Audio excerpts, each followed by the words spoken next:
Hello and welcome. I'm Vishal Dahiya and you're watching our special show Security Scan. Today we're going to talk about the army reforms process and the closure of military reforms, which has been announced recently. In fact, in August 2017, the Defense Ministry had announced a series of reform measures for the Indian Army that included shutting down of the military farms, which house around 25,000 head of cattle in the country. Now, these farms were occupying around 20,000 acres of defense land across the country, and the army spending around 300 crores annually for their maintenance. So today we're going to try and understand not only the history and legacy of these military farms, but the significance of this decision in the overall army reforms framework and the structure there. And for more on this, we're joined by two distinguished experts. Let me introduce them to you, beginning with Retired Major General Ravi Arora, our defense expert. And we also have with us Ajay Banerjee, the defense correspondent with the Tribune. Welcome, both of you, gentlemen. Let me begin straight away with you, General Arora. And let's start by giving our viewers a bit of a lowdown on the history of military forms. I believe it has been around 132 long years since this branch was put in place. Yeah, first, right now it's a good thing that they have been shut down, but to save costs and to utilize the land which was in their possession better. That does not mean that they did good service. They were required at the time that they were functioning, but their utility had gone down. Now, take your mind back to the end of the 20th century, when the Indian Army had garrisons and cantonments. In some cases, they had their own livestock, but in most cases, the combatant soldiers were being used to procure supplies like milk. And so to free the combatant soldiers, the military farms were raised back in 89. Now, they were given land near each cantonment. Some of the biggest cities where cantonments. And when you say 89, General Arora, I just wanted to be specific. 1889 is what you're referring to. Yes, 1889. That's the 19th century, not the 20th century. That makes them over 132 years old. So they were given land next to each cantonment or each garrison. And at the time of shutting down, some of them had almost 700 to 900 acres of land. Plenty of prime defense land located in prime areas. But it so happened that the produce and the economy of costs was not working out. As you said, they had over 25,000 cattle at one time. But remember, at the time of independence, after the Second World War, when our armed forces strength was more than double of what it is now, 2.5 million people under arms, they were demobilized. At that time, almost 100 military farms were there, small and large. So the numbers were reduced, and at last count, there were 39 with about 20,000 acres of land. And these military farms were then closed down by 2017 in two phases. That's because as part of army restructuring, the Ministry of Defense decided that they must save costs. When I say save costs, their annual budget was 334 crore rupees last allocation. And the defense land would be utilized by the armed forces for the purposes for which they were been looking for land. So their role itself spelled out what they were expected to do, but which was not necessary nowadays. Their role was to supply fresh milk and butter to the troops on a daily basis as required in peace and in field areas. And the second role was, because they had land and because they grew cattle feed and grass and hay, they would produce or procure and transport fodder for animal transport units. They utilized it themselves also, and then for the animal transport units. Okay. Now, it came to pass that the commercially available milk and milk products are in good quantities. There was a time when they were not available. That is the reason why they were raised.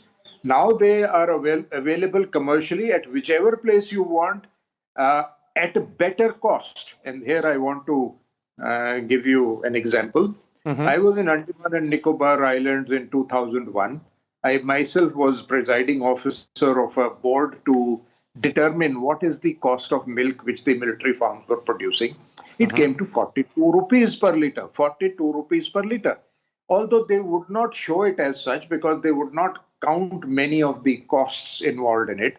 To survive, they had been showing it that it is more reasonable than milk available in the market, but it was not. It was even the, Tetra Pak supplied milk, which lasts much longer than fresh milk, was cheaper than the cost which we were incurring on milk produced from military farms. So this is one of the main reasons. Okay. Not being cost effective in occupation of large tracts of prime land, which was required by the armed forces otherwise, and also the military farms service itself.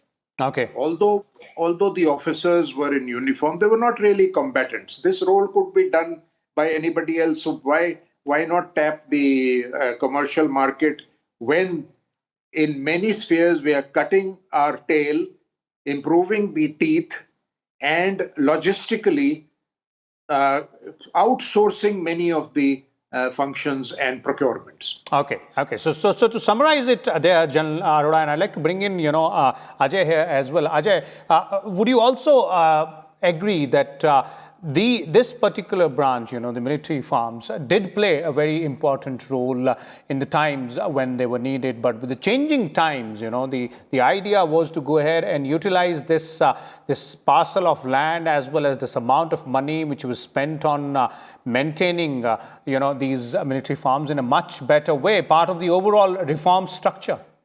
Yes, true. I will agree with General Arora and add a few things to it.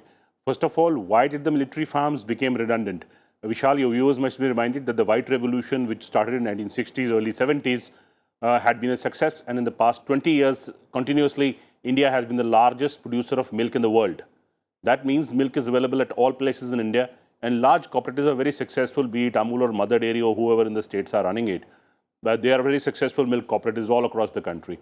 Now, because of these milk cooperatives, as General Arora was pointing out, the army supplied or the milk farm supplied milk was not very cost effective, and the easy availability of milk because of the White Revolution meant that the military farms were redundant, and their act was redundant actually of producing milk was redundant. Now coming to what is the use of the land? See, as warfare changes, there is an immense use of the land which these military farms occupy. First of all, importantly, there are new artillery batteries coming up.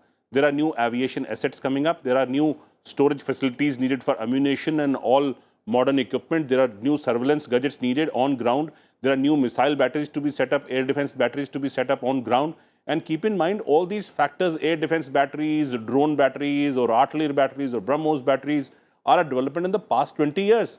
These warfare have come to change, and this needs land. And also, I forgot to mention the married accommodation project of the Ministry of Defense, which intends to build houses for troops or flats for troops in various locations so that their families can come and stay with them in peace locations. Those places also need land.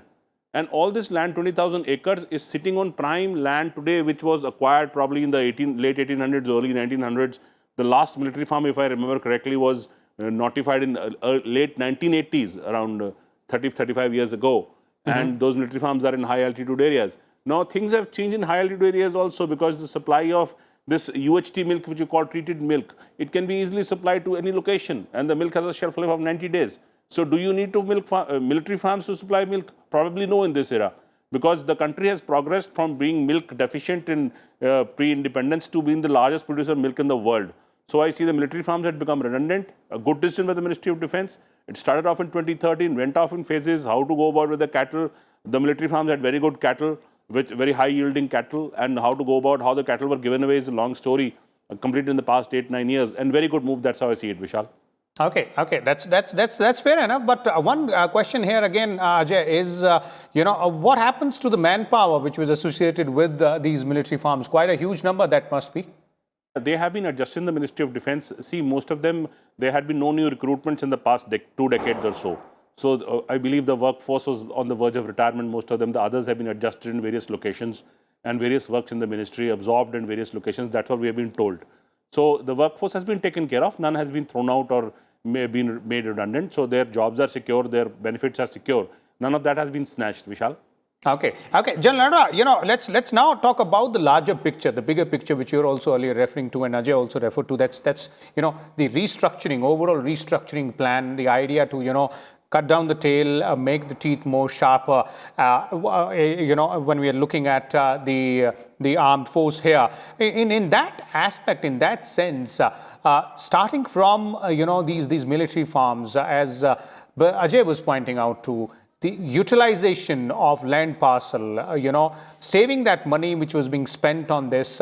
What's the plan in terms of, other aspects of this reform structure as well? Do we have some other, wings as well, which would be pruned per se? See, a large number of studies and projects were undertaken for rationalizing manpower in the army, saving costs.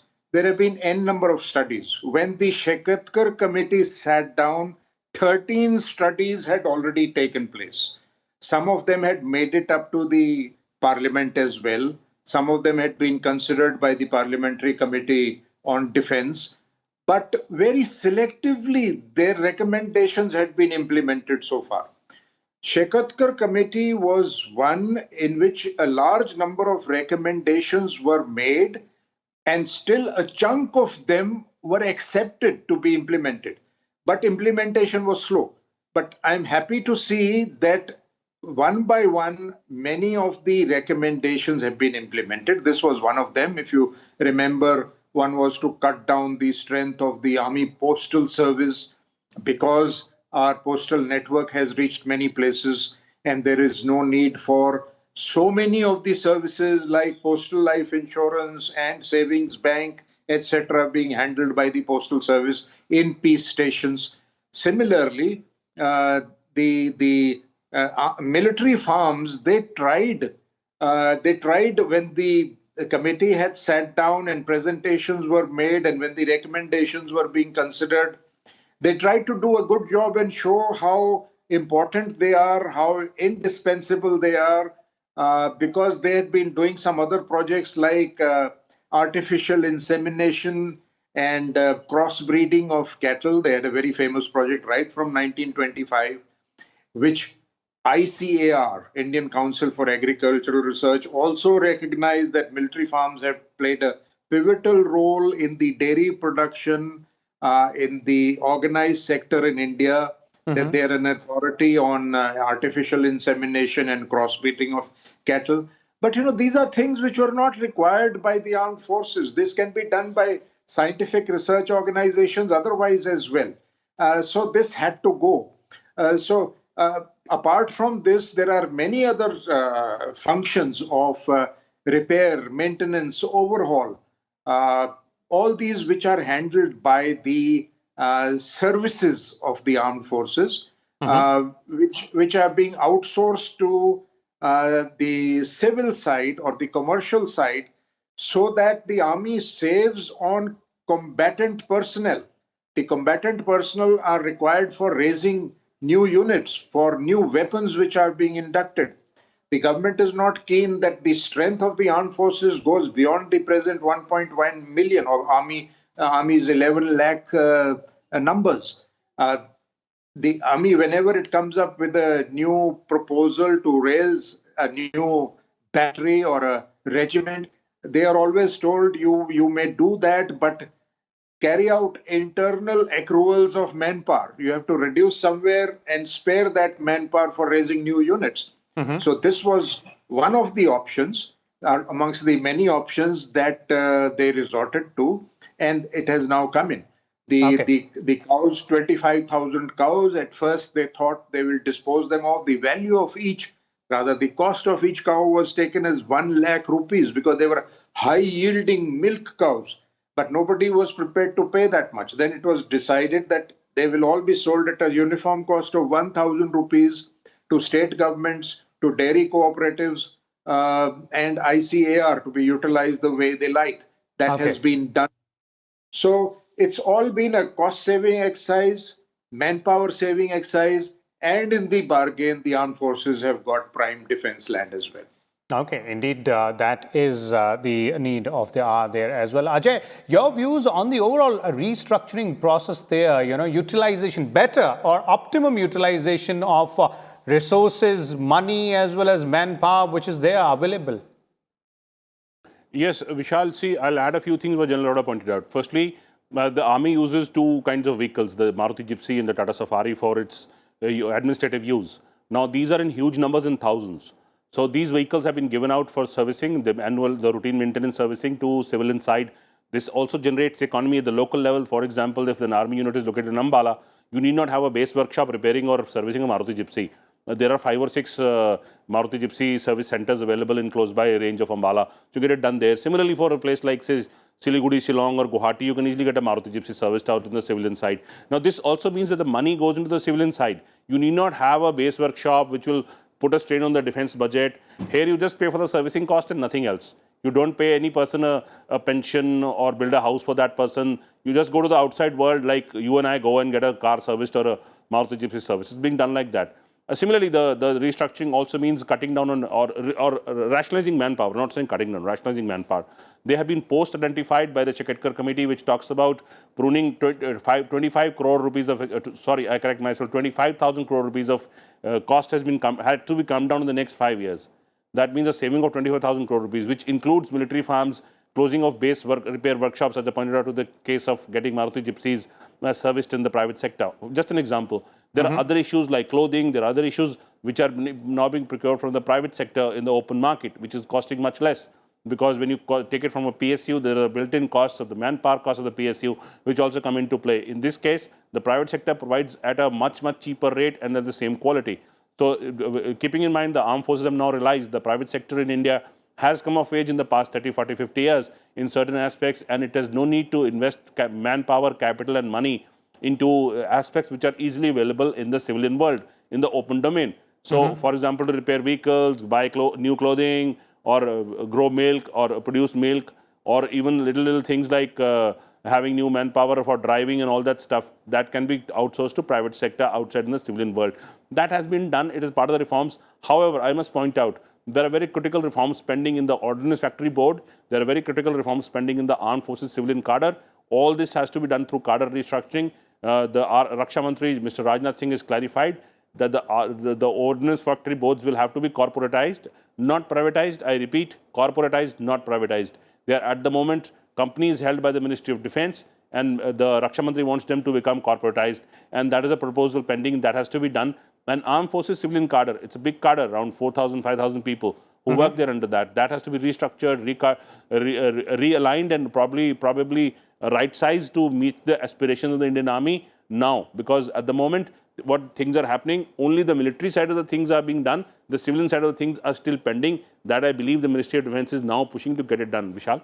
Okay, and then that's something which I'd like to take to General Arora there as well. General Arora, larger, chunks of these reforms or this restructuring which you're talking about, and Ajay was just referring to, on that aspect as well, because when we're talking about reforms, you were also pointing out how there have been numerous committees which have, given their reports, and in these decisions also, this was somewhere around 2017, a decision on military reforms was taken. Apparently, it's taken 4 years to come the curtains down on these farms. So the larger reforms which you're talking about, how about moving further on them, and what kind of timeline are we looking at here? See, some of the biggest reforms which are coming are the joint commands which are going to be formed. The buzz is that by August, the Air Defense Command is likely to be announced, and then there will be a logistics command. Now, the events of 2020 have shown the urgency for these reforms, for this restructuring. The number of new weapon systems which are being developed, the number of tests which have been done in the whole of last year by DRDO with missiles, anti-tank weapons, which are going to be introduced, and all of them are not just filling up voids which are there in the army. They are going to be for new weapon systems. If you're going to raise new units and batteries, it requires manpower. When you have joint commands and joint organization, joint functioning, you are going to save. You are going to save on manpower, because what the Army, the Navy, and the Air Force are doing each separately, when they do it together, the areas of overlap will vanish, and that much less effort will be required by way of manpower, even money. So that's how the savings are going to accrue. Of course, there might be a need for sanctioning more manpower. If it is inescapable, it's not a straight jacket or not so strict that you will not get a single man. You have to do with what you have. But things are not going to improve as I see it over the next 5-6 years, particularly because of the Chinese policy. They have announced the timelines. They have said by 2021 they are going to consolidate their political structure. By 2049, China has announced that they will be the greatest power on the globe. And in between, by 2035, they would have completed the modernization of their armed forces to become a first-class global modern force. So, in between, what you can read from all this is that the chances of conflict with China are going to improve. We have not made any headway towards resolving our problems with China. We have to modernize our forces. Modernization requires more money, more manpower, and more equipment. And the restructuring is the only way to bring that about. Okay, indeed, modernization is required and restructuring is the way out there. Quick concluding comments from you, Ajay, there on this aspect, which, General Arora referred to, the urgency of bringing in this, restructuring, these reforms, and the kind of timeline we can expect given the, geopolitical scenario as well. Vishal, first of all, for your viewers, collectively, our three forces have 19 commands. I repeat, 19 commands. China, which is much bigger than us, has a bigger economy than us, has only 5 commands. So you can understand the kind of expense we are incurring. Prime Minister Modi has given a mandate to the Chief of Defence Staff, General Bipin Rawat, to complete the restructuring and creation of theatre commands within 3 years. Those 3 years started in January 2020. So give and take a few months, because of COVID, a few months was lost. General Bipin Rawat is on schedule. Today, he inaugurated the Joint Logistics Base at Mumbai. This is the 3rd joint logistics base. Logistics base means all the 3 forces keep joint logistics. They don't have separate places. So aviation, spares, equipment, fuel is at a joint place. You don't have a separate now an Air Force logistics or a Army logistics or Navy logistics. This is the 3rd base he has opened. And General Rawat is moving in the right direction. Prime Minister Modi has given him a mandate of 3 years.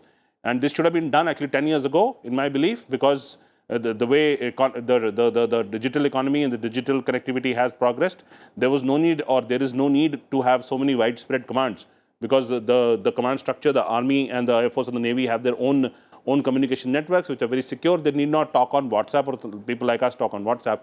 They have their own communication networks and very fast and very rapid. So even a place like Siachen has a 2 MB line. So you can imagine the kind of network today we have. Do we need 19 commands? That is the big question.